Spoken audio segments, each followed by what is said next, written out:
Good afternoon. Welcome to the Woodrow Wilson Center. I'm Mike Van Dusen, a semi-retired senior advisor trying to work with the center's alumni, 4,500 people all over the world, people that have been here over the last 46, 47 years. It's my pleasure today to host this Directors Forum with Monsignor Professor Tomáš Halík, a leading Czech scholar, sociologist, and theologian. The Wilson Center, for those of you who don't know, is a public-private institution created by an act of Congress in 1968. It serves as the official national memorial to our 28th president. We tackle global issues through independent research, open dialogue, and actionable ideas. We seek to provide safe political space for addressing key public policy issues. The Wilson Center is delighted once again to co-host the Czech and Slovak Freedom Lecture, this being the 16th lecture. This lecture series is sponsored by American Friends of the Czech Republic and Friends of Slovakia, and by the Embassy of the Czech Republic and the Embassy of Slovakia. I would like to recognize and thank Ambassador of the Czech Republic to the United States, Peter Gandalovich, who's back with us again, as well as the ambassador of Slovakia, who is the ambassador of Slovakia to the United States, and also Peter Kmetz, the ambassador of the Czech Republic. Sorry, the ambassador of Slovakia. I'm pleased to welcome back to the center several leaders. I believe Tom Dine is not with us today, but I also, he is the current, I believe, former president of Radio Free Europe, and he is the current president of American Friends of the Czech Republic. And Phil Kasich is here. I want to welcome him back to the center, the executive vice president of American Friends of the Czech Republic, and Ambassador Ted Russell, the former U.S. ambassador to Slovakia and the founding chairman of Friends of Slovakia. Thank you for the work all of you do in support of this program. Over the last 16 years, this lecture series has given the Wilson Center and its Global Europe program the privilege of hosting, among others, former Secretary of State Madeleine Albright, the Solidarity leader and prominent newspaper editor Adam Michnik, the former Czech President Václav Klaus, and the former Ambassador Michael Zantowski. Dr. Halík graduated in sociology, philosophy, and psychology from the Faculty of Philosophy of Charles University. He studied theology clandestinely in Prague. During the communist period, he was persecuted and banned from teaching at the university level. He worked as a psychotherapist for drug addicts, but was secretly ordained in Erfurt, Germany in 1978, and he worked in the underground church, being one of Cardinal Tomášek's closest associates. Dr. Halík also worked with the future president Václav Havel, and after 1989 became one of the elected president's advisors. Dr. Halík is currently professor of sociology at Charles University, pastor of the academic parish, and president of the Czech Christian Academy. His books have been published in 16 languages. His book entitled Patience with God received the prize for the best European theological book in 2009-2010. In 1992, Pope John Paul II appointed Dr. Halík advisor to the Pontifical Council for the Dialogue with Non-Believers, and in 2009, Pope Benedict XVI granted him the title of Monsignor Honorary Prelate of His Holiness. Please join me in welcoming Dr. Tomáš Halík. Hope I got your file correct.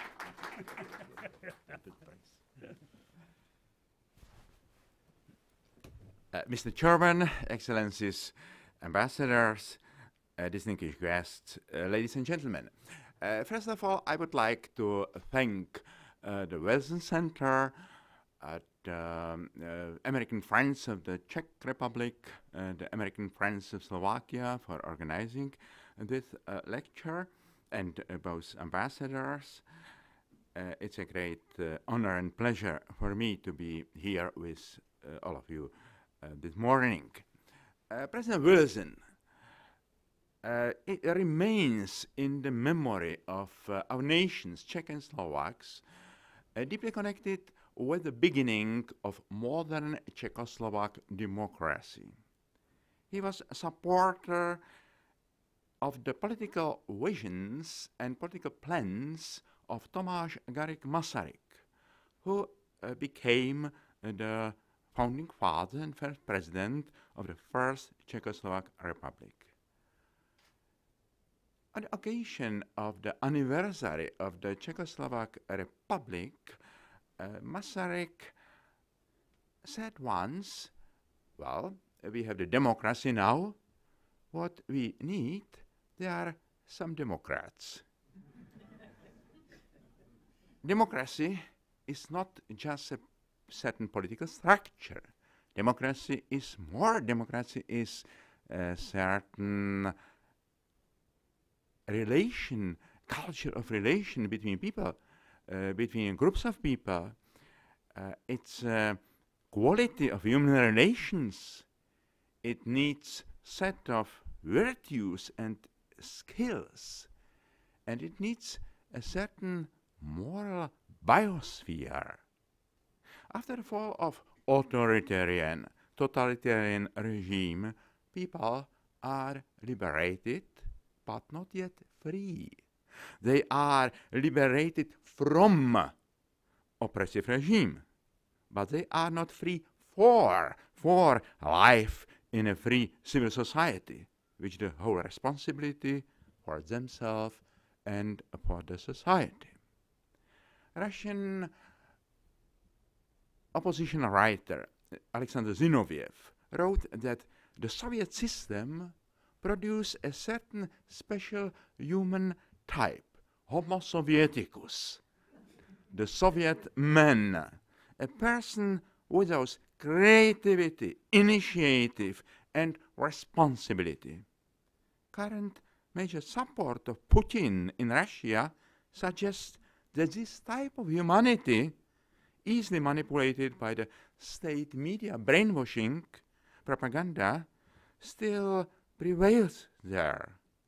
Until Homo Sovieticus will be overcome, building a truly functioning democracy, political and economic democracy in the post-communist countries can hardly be expected. The transformation of society does not occur automatically with the transformation of the economic system. No invisible hand of the market is able to manage it, as promised ideologies of the market fundamentalism, which was in fact just an inverted Marxism, a naive economic determinism. Moral transformation is a long and complicated process.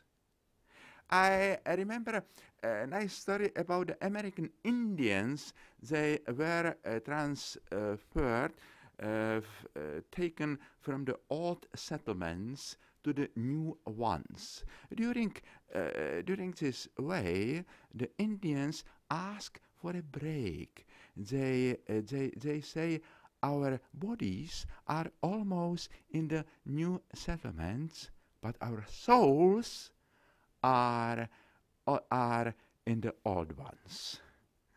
We need to wait for our souls.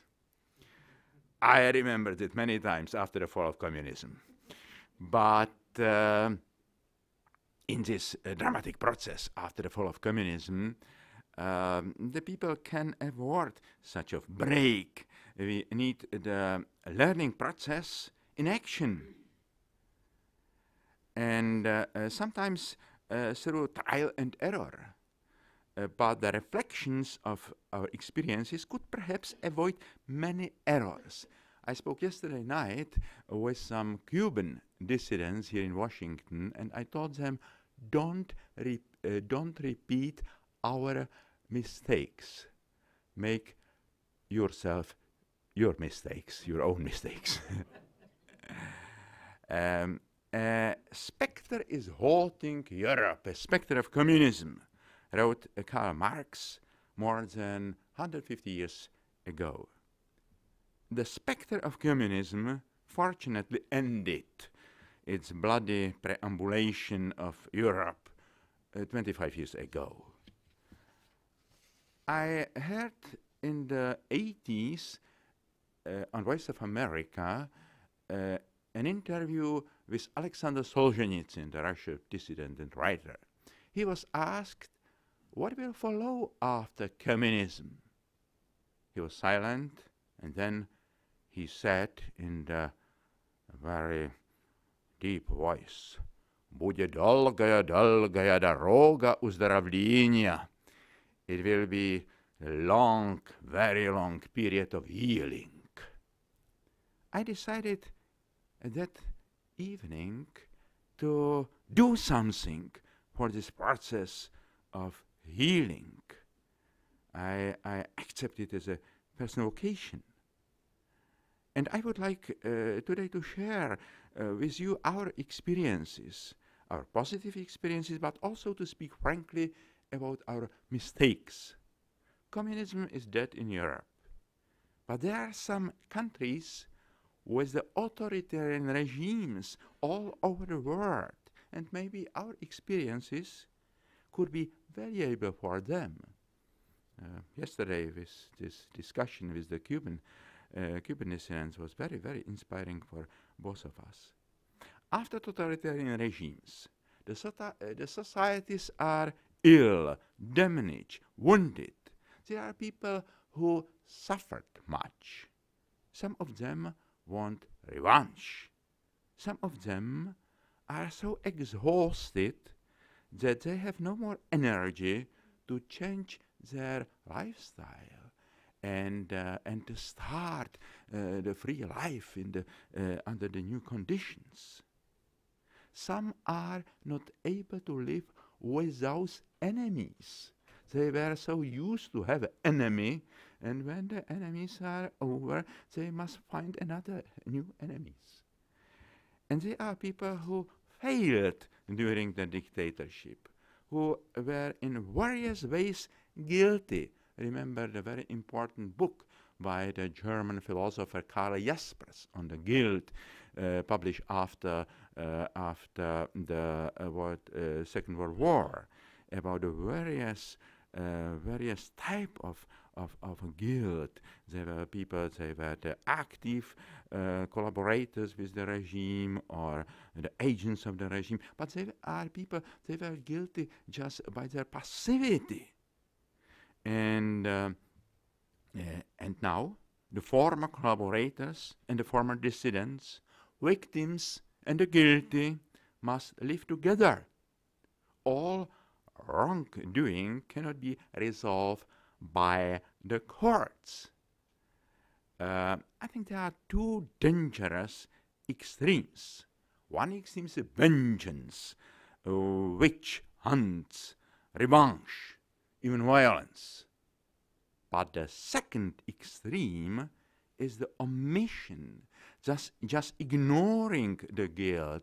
I was dissident, you were confident, and now is everything okay? Forgot it.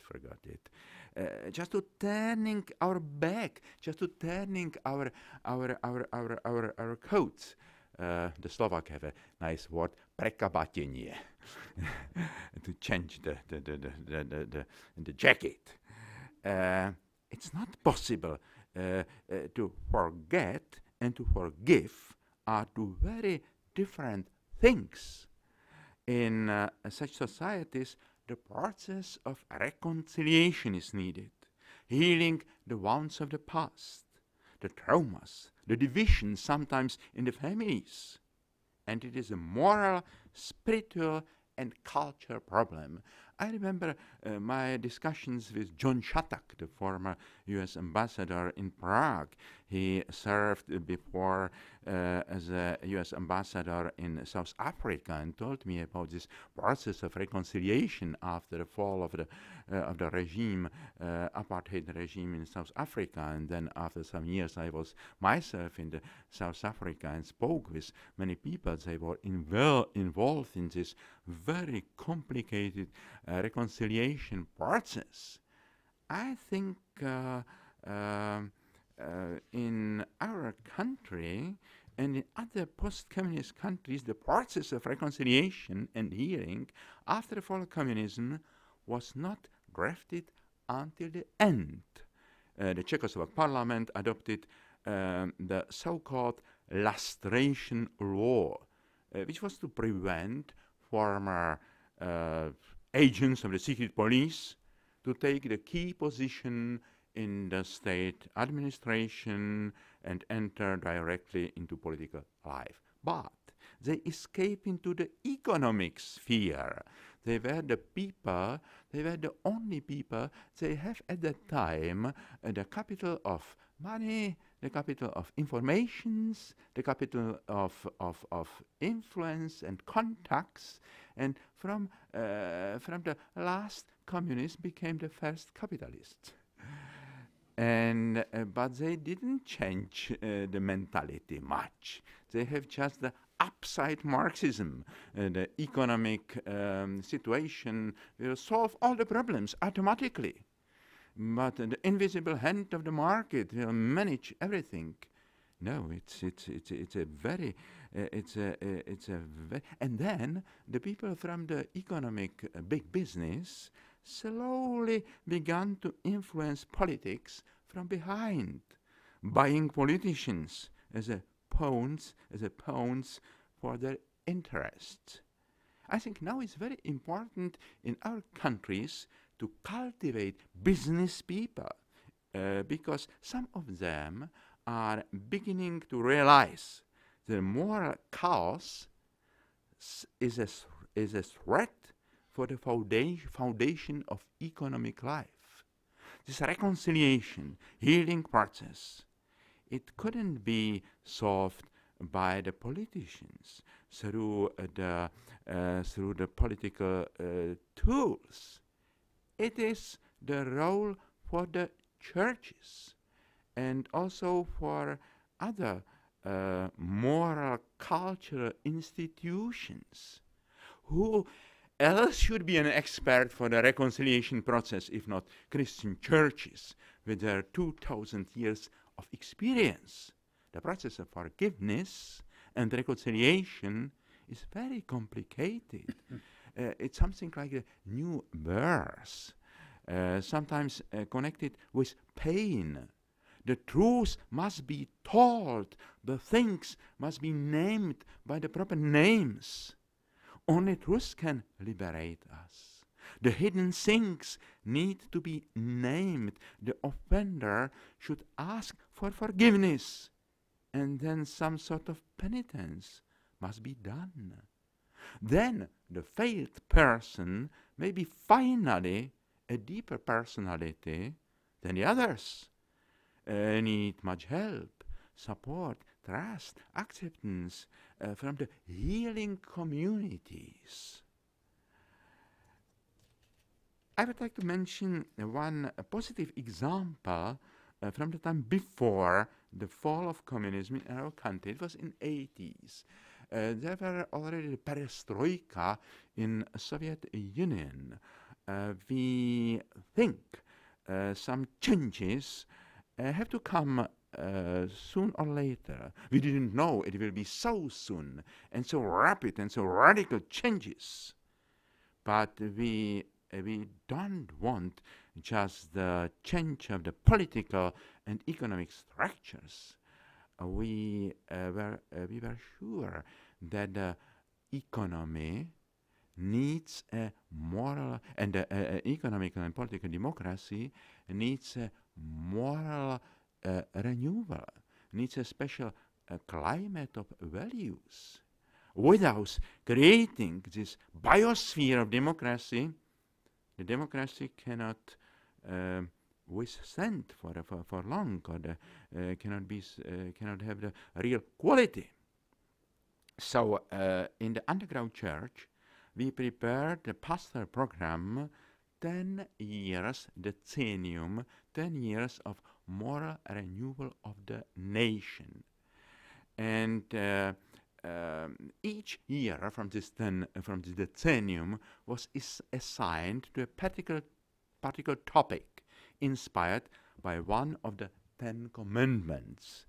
And the commandments were interpreted from the positive angle, however. The commandment, you shall not steal, inspired the topic work and social responsibility. The commandment, you shall not commit adultery, gave rise to the topic family life. The commandments, you shall not bear false witness, to the topic truth and justice, etc. And we repeated that the church cannot act just for their own institutional interest. It must be in the serve for the whole society. And that the church cannot come as a messiah from above. That the church also need sort of renewal, and humility and the self-reform, solidarity with all which hunger for justice. There were some very important lessons from the time of the persecution. Sometimes a little persecution is very useful for the church. And I remember my conversations with some priests, the teachers of mine. They spent many years in prison. They were on trial. They were absolutely innocent. But they accepted the prison and the hard time as a purification of the church, a sort of penance for the triumphalism of the church in the past. I remember I told just the friends here one nice story. One young man was in prison with a former bishop, and they worked manually, and he brought the materials for the bishop in the prison, and said him, "Excellency, there is the material for you." And the bishop taught him, "Don't call me Excellency." And said, "And how I should call you Excellency?" And he said, "Call me brother." And I think this way from excellencies to brothers were very important. And after the fall of communism, I always remain. We couldn't go the opposite way from the brothers again to excellencies. So I think in the prison, many Catholic priests realize that they are there with the Protestants, with the secular humanists, even with the non-conform communists, and they have much in common. There was spontaneous ecumenism there, and they dreamed about the church in the future, and say, perhaps when the church will be free someday, it must be the serving church, the church without the triumphalism. It must be ecumenic, open church. And when they came out from the prison in the late 60s, they received the first news about the Vatican II, and they say, "Oh yes, it's exactly what we were dreamed about, this reform of the church." And now the program of the Pope Francis is something which is very near to these dreams at that time, not to return to the triumphalist church, but a serving church, the church of humility. So, but in the second year of this project, in 1989, there came unexpectedly rapid and easy collapse of communism regime. I think the collapse of the communist regime was in fact the side effect of the globalization process. The communist regimes cannot withstand the competence of the market of the economic market, but also the free market of ideas, and they cannot withstand this new situation. So I think, yes, they were a great role of the people like John Paul II, Reagan, Thatcher, and the dissidents in the countries, but also this globalization process. It was also, and this fall of communism was in some way the side effect of this globalization process. During the days of the mass demonstrations, during the so-called Velvet Revolution, the Cardinal Tomaszek, 90 years old Archbishop of Prague, during the Mass in the Prague Cathedral, spoke the following memorable words. At these important moments of the struggle for truth and justice in our country, I and the Catholic Church stand on the side of the nation. In the month that followed, the complete scope for religious freedom opened it up. According to opinion polls, the Church achieved in the eyes of the Czech public an authority that it has clearly never enjoyed previously in modern history. But many Christians perhaps expected that after the fall of communism would be some return to the situation they knew before the communist era. However, instead of the traditional pre-modern situation, a complex post-modern vista opened up. The traditional society in which the church virtually merged with the prevailing culture and the subsequent totalitarian state with its militant atheist ideology represent quite distinct situation for the religious institution and call for distinct strategies. The pluralistic democracy and the postmodern culture climate represents a new set type which requires the church to redefine once more its social role and evolve a new and quite distinct strategy. In the churches of the post-communist Europe, however, nostalgia for the perceived pre-modern ideal prevailed, and with a strategy of restoration.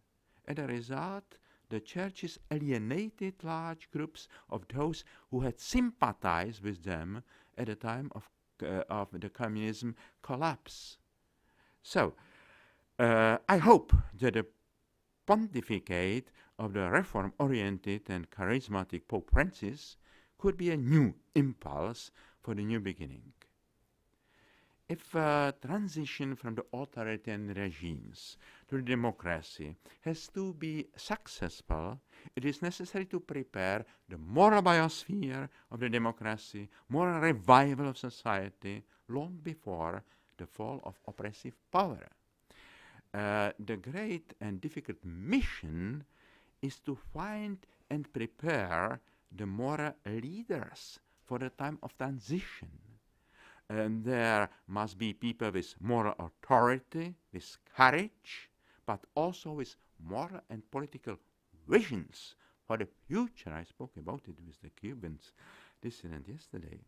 There are unfortunately not so many people like Václav Havel or Nelson Mandela in today's world. Healing the moral atmosphere is the task, has important political consequences, but the politicians are not able to make it with the political instruments. I think U.S. diplomacy has much experience with the semi-diplomatic role of churches and faith-based communities and know how to cooperate with them. I'm afraid that the European diplomacy has not yet enough sensibility for these affairs.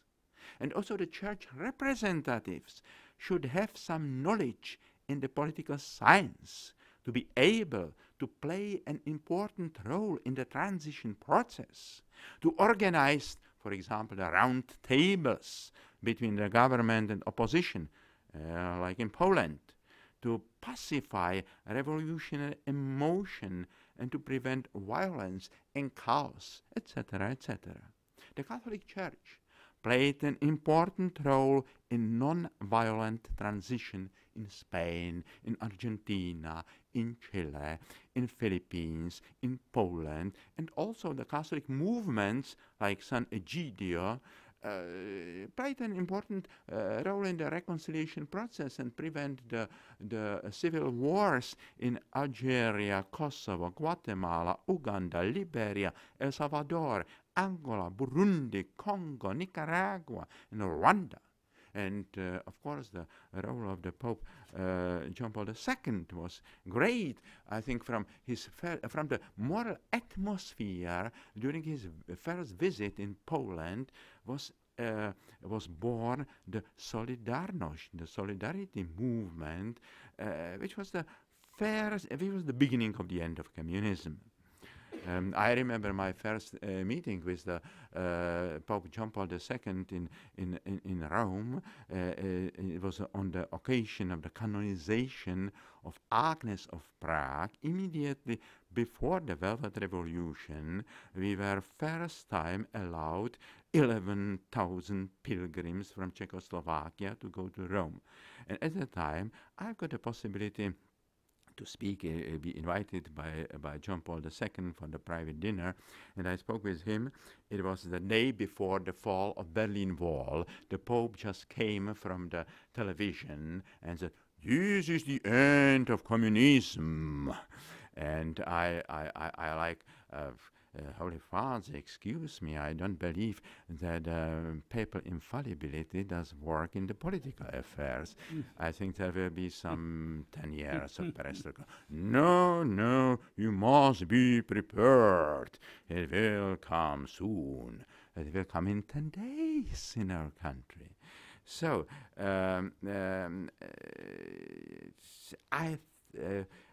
think that the Catholic Church needs also now a healing transition from the period of cultural wars against modernity, with some neurotic fixation of the sexual moral towards much important issues which are stressed by the Pope Francis now, such as global responsibility for justice, peaceful relation between different cultures, reconciliation, compassion with marginalized, and cultivation of natural, social, and moral environment.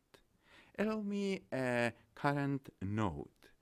I do not want to downplay the great challenges that Europe has with the current wave of refugees. It's a big test of the European solidarity, weakening the confidence of the citizens of European countries in the European Union institutions, spurred by allies and agents of Russia in Europe, can have disastrous consequences.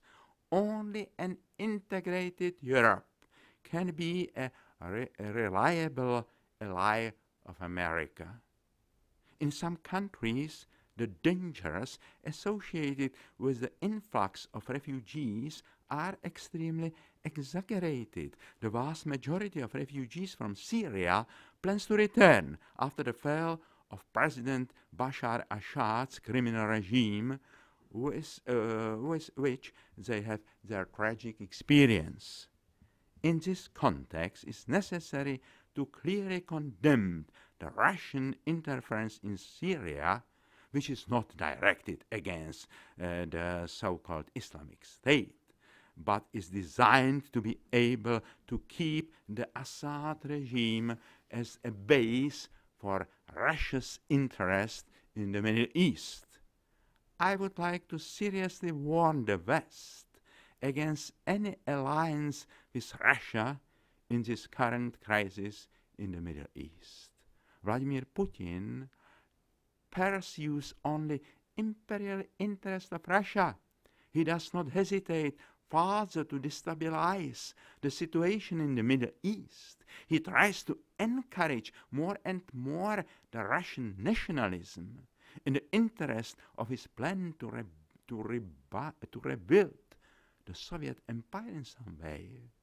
A plan which is especially dangerous for our countries in the former Soviet bloc.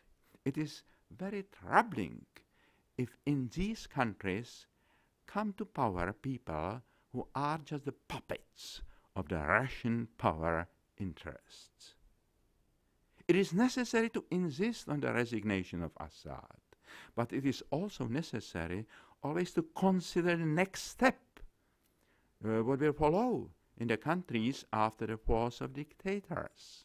In this case, the world expects from the foreign policy of the United States more foresight than in the recent past.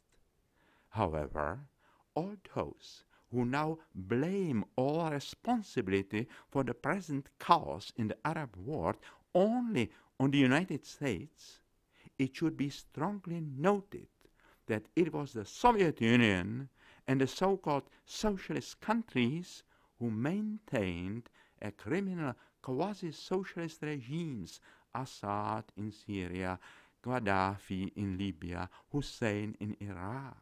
The reckless efforts of these regimes to secularize the countries created a hotbed for the today's fundamentalism. And the cruelty of these dictators raised the number of revolutions of the Arab Spring. In today's situation, it is extremely important to establish contacts with religious authorities of Islam. I believe that the Catholic Church can play a key role in mediating the dialogue between the West and the Muslim world. On the one hand, the Catholic Church shares a number of common values with Islam as a monotheist Abrahamic religion, and on the other hand, the Western secular society arose from the roots of Western Christianity and share with it still many common features. The meeting of representatives of world religions, inaugurated by John Paul II, could have a significant political impact in the near future. I remember the meeting of the world religions representative last December in Vatican to prevent the modern slavery. I was part of this meeting, and it was very important. The people from the Muslim world and from many churches and so on. The relation between religion and politics was seen for centuries through the paradigm of separation of church and state. It was very important in the time when state had monopoly over politics and the church or churches had monopoly over religion. But that time is over. The process of globalization created a new cultural context. We have to rethink the relations between politics and religion. We need new dialogue between religious studies, political theology, social theory, and political philosophy. We need new dialogue between religion and politics. Meeting Tomasz Masaryk, the philosopher in exile, with President Woodrow Wilson, was in a sense a meeting of moral vision with the highest level of the world's politics. Also today, the politics need an inspirational moral vision. Bold ideas, on the other hand, need responsible politicians who can help heal our fragile and wounded world. Thank you.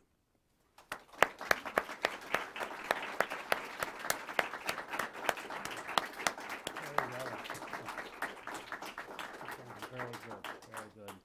Thank you very much, Monsignor Halik. The floor is open. I think we have a little more than 10 minutes for questions, and please identify yourself. No speeches, questions. Yes, second row. Ken Dillon, Ciencia Press. Could you please suggest how we might reach out to two groups in Russia? The first are the young people who seem more susceptible to the propaganda of the government than the Russian young people were 25, 30 years ago under the Soviets. And the second is the Russian Orthodox Church. I think the media have a very important role. The Russian propaganda now is very sophisticated. and is more dangerous than in the Soviet time, because in the Soviet time the majority of the Russian people knows they are nonsense.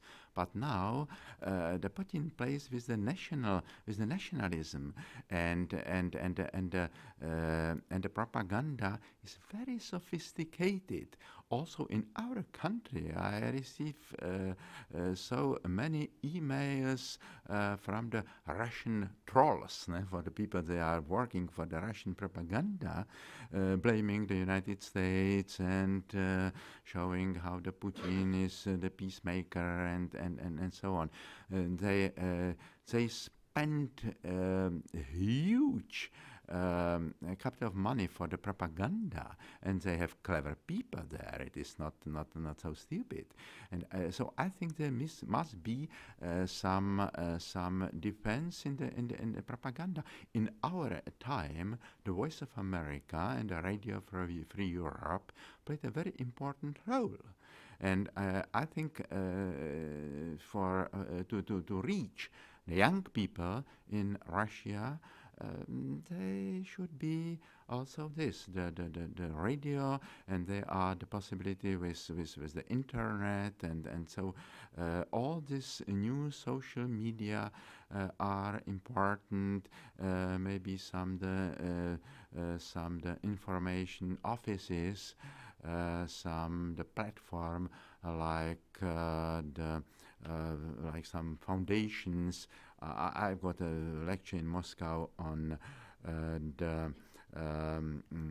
one important American foundation, and so I think this is offense in the propaganda, but it must be done a very intelligent way, and to reach especially the students, the educated people. And there were always in Russia this pan-Slavic movement, and the Zapadniki and the Westernists, and from the 19th century. And they are also this Western-oriented young people and intelligentsia. Yes, with the Orthodox Church, it is very, very difficult. I remember I was in Poland some years ago in the inter-religious conference, and there was the Archbishop Hilarion from Moscow. He's responsible for this interreligious, and he said, now we must create a new alliance, the Muslims, the Orthodox, and the Muslims, Orthodox, and the Catholics against the liberal West and Protestantism. Fundamentalist of all churches united. So it was there the ideas. There was a bishop, Protestant bishop from Germany, is looking like that. So there is this tradition of the Caesar papism. In the Western culture, there was the division between the Caesar emperor and the Pope and the Church, and it was the beginning of the multi-dimensional Western culture and the plurality of Western culture. Nothing like this was in Byzantine and in the Russia. So even Stalin misused the Russian Orthodox Church when he realized the Russian people in the Second World War are not prepared to fight for communism. So he appointed the Orthodox Church, and Orthodox priests came with the icons in front of the Soviet army, and it was not the war for communism, but the patriotic war. And he promised the freedom to the church after the war, but then became another persecution, and main representatives of the church were agents of the secret police, and I'm afraid there is something similar. Now, there are some open-minded people in the Orthodox Church. There are some people of the Alexander Mönch, who was a tremendous figure. He was murdered very probably by the agents after the fall of communism. So I think it's when I was on this Fulbright, it was a Fulbright found administrative in Moscow. I met there one man. He came to me and he showed me, he translated in Russian some of my articles, and he was the former astrophysicist who converted to Christianity. He became the monk, archimandrite, and then a sort of auxiliary bishop in Russia. And he has, on this Fulbright commission, a lecture some years before me, and he said the Russian Orthodox Church shouldn't be so connected with the state. And then the representative sent him that he's mad, he's ill, and he was sent out of Russia. He studied in the United States the political science and sociology, but he was never allowed to serve as a priest, as a bishop. So there's the situation. It's hard. Are there other questions? Yes. Zed. David. Served on the staff of the Wilson Center for 30-some years. Sorry. I became aware of the presence of Polish priests in Catholic churches in Czech Republic, and I wonder, is the influence of Poland beneficial to revival of Catholicism among the Czechs? It's hard to, good question, hard to answer. There are very different Polish priests in our country. There are a lot of them, but some of them are really important for us because they are used to be the self-confident partners of the majors and so on. In Poland, the priest is somebody, and when the Polish priest came to our village or the city, he tried to contact with the major of the city, and they are partners, and the majors are accepting it. Our priests are a little bit always so anxious. They were nobody in for many years, so they are not used to be active in the civic society.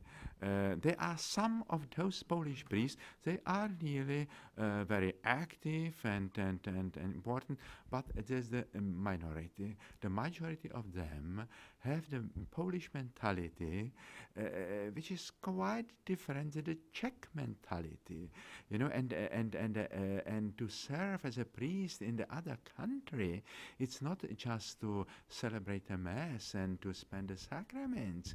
It is the inculturation. The priest must be somebody who understands the culture and the mentality. Also, some American missionaries came to Prague after the fall of communism with this hallelujah evangelization. So the Bible in one hand and the hamburger in the second hand, and hallelujah, hallelujah, and so it was counterproductive for the Czech mentality.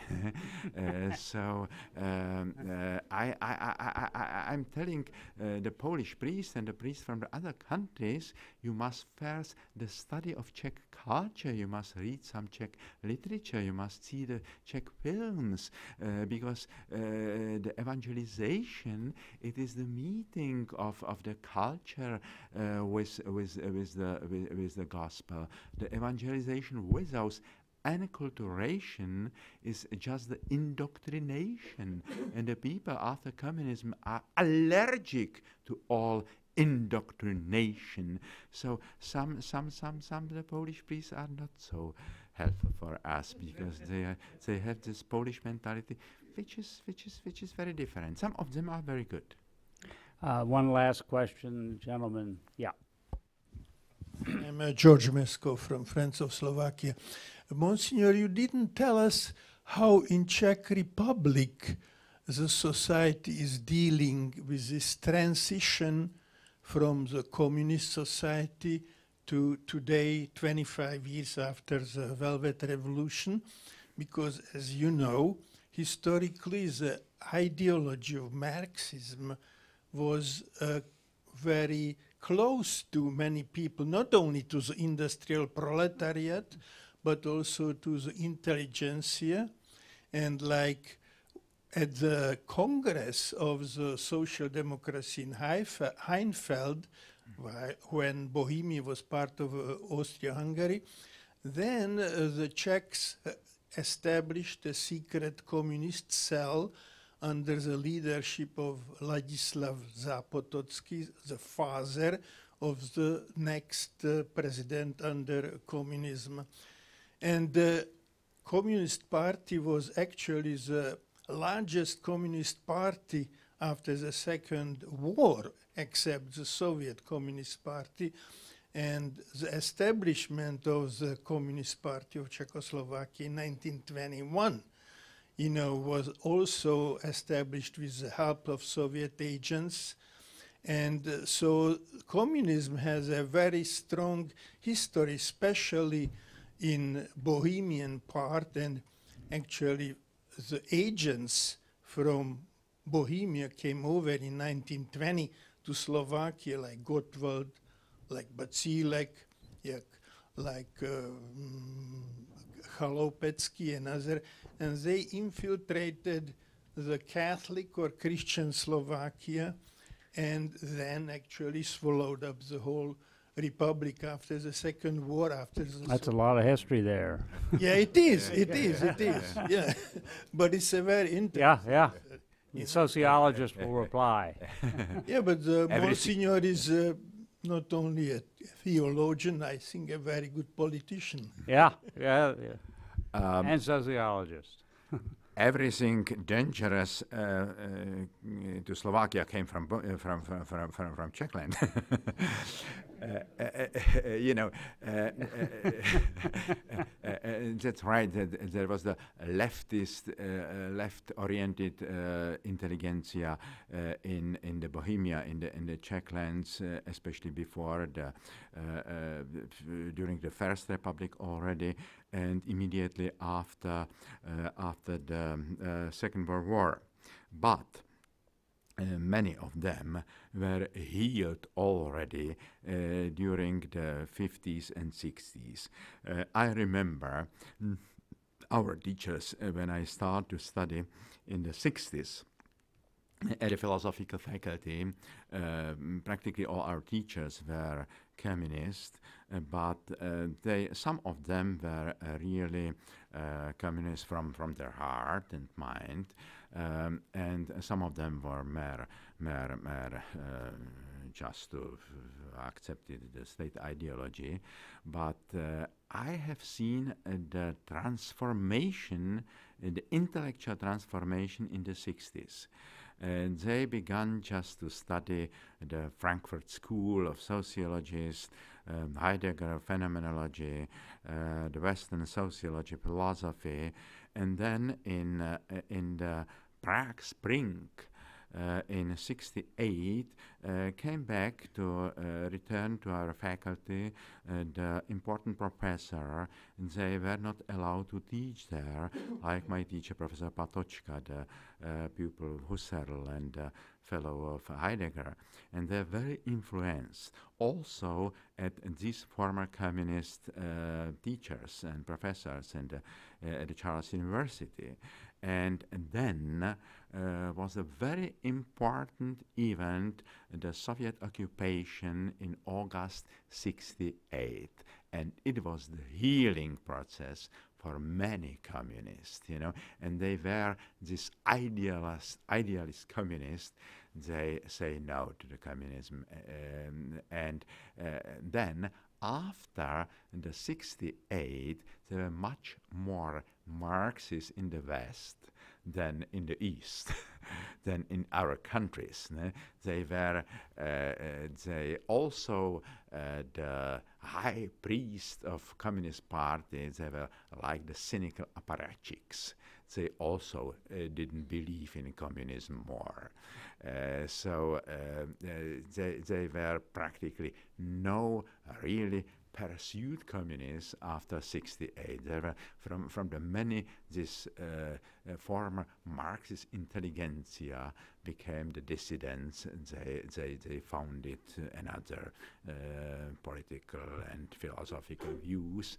And some of them were cynical apparatchiks. They played a role with the Communist Party, but they were not pursued communists. So they have changed also their ideology after the Velvet Revolution. I spoke about it.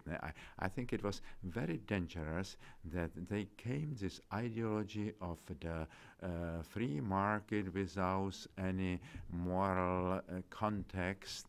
And some people there have the only philosophical training in this Marxist school, and they're just accepted the upside Marxism. So the economic basis will solve all the problems, and like the communists expected that after the socialization of the industry and economics, there will this new Soviet, the new socialist men. Some of the Marxist fundamentalists expected this immediately after privatization of the economy, they will this people with initiative and creativity. It is not so easy. So I think this healing process is complicated, and it should be, it is a long way of healing. The prophecy of Solzhenitsyn was right. So I think step by step, the situation is better. I think what I have said is very important, and I try to do it to communicate with the business people, because some of them realize that they need sort of the moral atmosphere. That without this, also the economy will fail. And I've got, some years ago, I was invited to give a lecture about the spiritual forces of leadership for the main captain of our industry.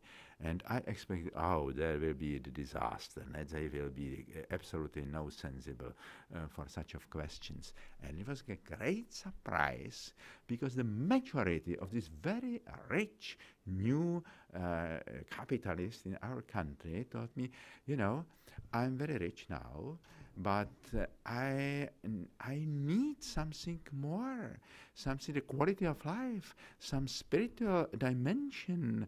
I cannot eat just 3 steaks a day and to wear 10 new dresses and to drive my 5 cars. It's not enough for the life.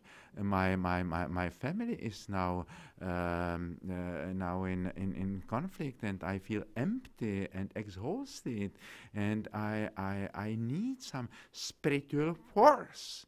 And where should I find it? Is the church prepared for this? Because when I knock on the door of the parish, the parish priests are able to manage the mass and the baptism and the burial, but they don't know what it is, the spiritual to spiritual accompany of the people. Yeah. So should we go to some Buddhist center? And so I start to organize some spiritual exercises for the businessmen, some meditation courses for the businessmen, to speak with them about the deeper dimension of life, to speak with them about the moral and spiritual spiritual forces for the leading activity, and they accepted it with the gratitude. So I think there is the possibility to cooperate with those people, but they should find on the side of this moral culture institutions, not only the church, the people that are able to communicate with them. We need some of that here. I want to thank Emily Buss of the Wilson Center for organizing this. Events like this just don't happen. Thank you, Emily. I want to thank Ambassadors Kondolovich and Kmetz, both of you, for coming. Appreciate it.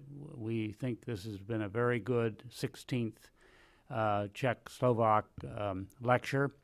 Monsignor Halik, it's wonderful to have you here. You're welcome at the Wilson Center anytime. And I want to turn it over to Ted Russell and to Phil Kasich if you have anything to say to our speaker. Come on up. Or anybody else to join you.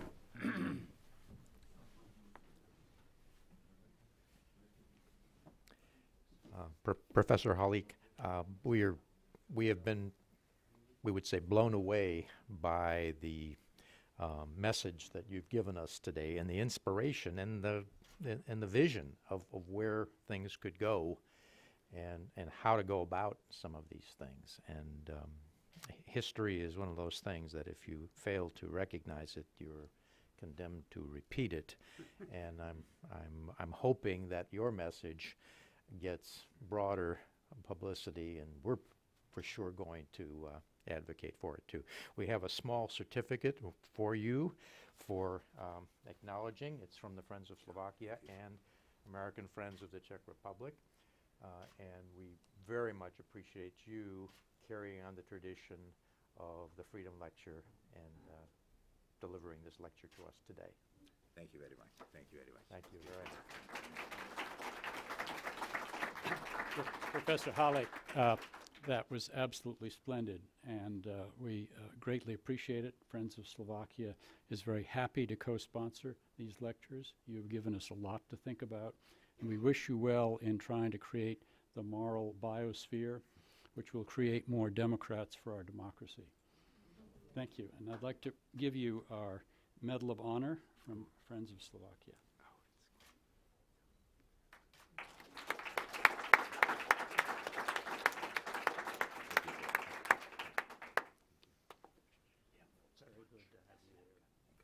Thanks for coming. Thank you all. You're, as I say, you're welcome to Wilson Center anytime. Thanks for coming. My first visit to Czechoslovakia was in 1955. Oh. My father was a lawyer, for one of the lawyers for the Bacha family.